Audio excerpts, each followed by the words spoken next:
Recorded Books and One-Click Digital present Big Data at Work by Thomas H. Davenport. Narrated by Joe Barrett. Chapter 1.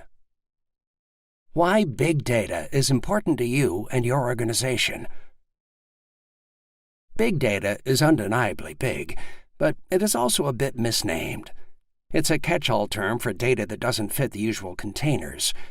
Big data refers to data that is too big to fit on a single server, too unstructured to fit into a row and column database, or too continuously flowing to fit into a static data warehouse.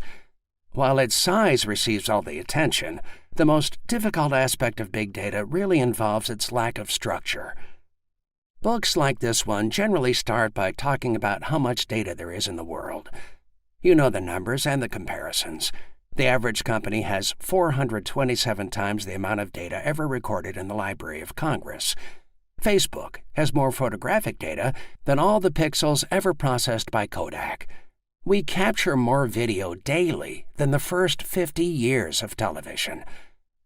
These aren't real facts about the dazzling nature of data volumes and types today. I made them up, but they're probably not that far off. I haven't started with this kind of recitation because I don't think it matters much. Yes, there is a massive amount of data out there.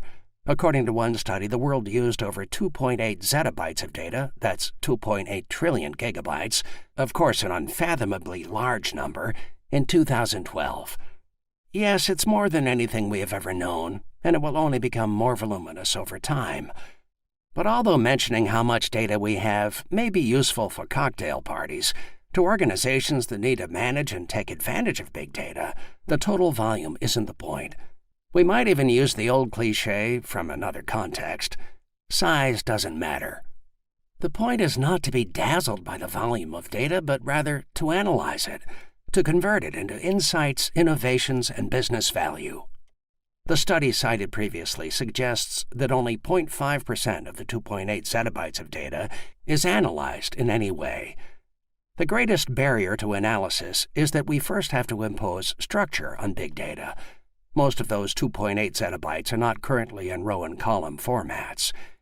We have a huge task ahead of us, to start structuring the data, analyzing it, and getting value from it. Not all of it will be useful. The study estimates about 25% as potential value, but whatever the number, we are only scratching the surface of what's possible. Beyond the big data hype. You should be skeptical about big data and all the hype that accompanies it. I know I was, at least until I started researching the topic. I'd done a lot of work with companies on the use of analytics in business, and had written several books on the topic, including Competing on Analytics with Gene Harris and Analytics at Work with Gene Harris and Bob Morrison.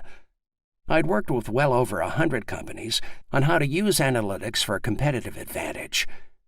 I confess that I initially thought that big data was simply old analytics wine poured into a new bottle.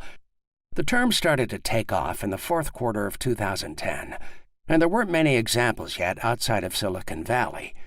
So I assumed it was just another example of vendor, consultant, and technology analyst hype. I briefly considered taking my books on analytics, doing a global replacement with the term big data, and voila, several new books. Kidding. I discovered that I was wrong to be skeptical after I began doing research on the topic in 2011. I undertook several systematic studies, including one on data scientists and the human factor in big data, one on big data in big companies, one on big data in the travel industry, and one on the data discovery process in big data. I did over 100 interviews for these projects in big data startups, established online firms, and large companies in traditional industries. In large, established businesses, it wasn't uncommon for managers to share my skepticism and distrust of the hype.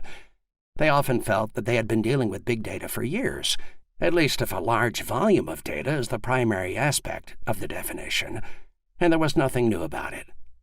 Later in the interviews, however, most admitted that the lack of structure of much contemporary data presents both new... To keep listening to this audiobook, I've left you a link in the description so you can do it. at no cost thanks to Audible's 30-day free trial.